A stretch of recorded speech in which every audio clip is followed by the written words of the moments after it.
报道。镜头来去匈牙利，伫匈牙利的布达佩斯有一间台湾华语文的学习中心，或者玉山学校，专门咧教台湾的语言和文化。除了诚侪匈牙利的民众去报名上课，伫遐嘛有日本、伊朗、乌克兰这外国人去上课。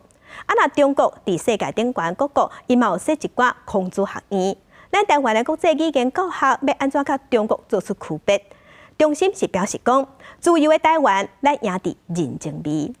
如果阿公或是阿姨、阿伯他们会问你，古龙，你说讲饭，讲爸爸讲饭我啊，你可以说哦，吃了吃了对了。啊，或是连吃年了。啊。老师当咧教台湾人是安怎拍招呼的？台卡的学生是来自世界各国的外国学生。这是2019年成立伫匈牙利布达佩斯的玉山中文学校，原本是侨校。2022年升格做台湾华语文学习中心，目前大约有50个学生当咧遮学台湾华语文。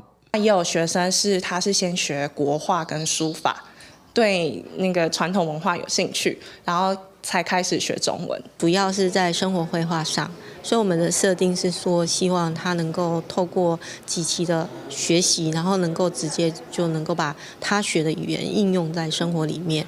伫咧匈牙利布达佩斯的台湾华语文学习中心，也号做玉山中文学校，伫遮是教侪台湾华文的知识，更较特别的也教台湾的文化，和台湾文化通融入在地人的生活当中。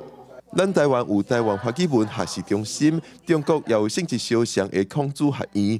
来自台湾的语言教学，安怎甲中国的教学系统有区别？中心讲，先为有人情味的文化交流开始。同院那边的话，可能他们的教材就是比较制式，然后听说他们上完课就走了。我们在这个休息时间里面，我们就会，其实这才是一个重点。就是大家会开始，比如说有些人去过台湾，然后他就会分享。李议员讲，学生除了对台湾文化有兴趣，也有学生对台语文真有兴趣。未来也有咧考虑伫课程当中加入台语文的元素，更加丰富中心的教学内容。记者郭文成、郑友、布达佩斯报道。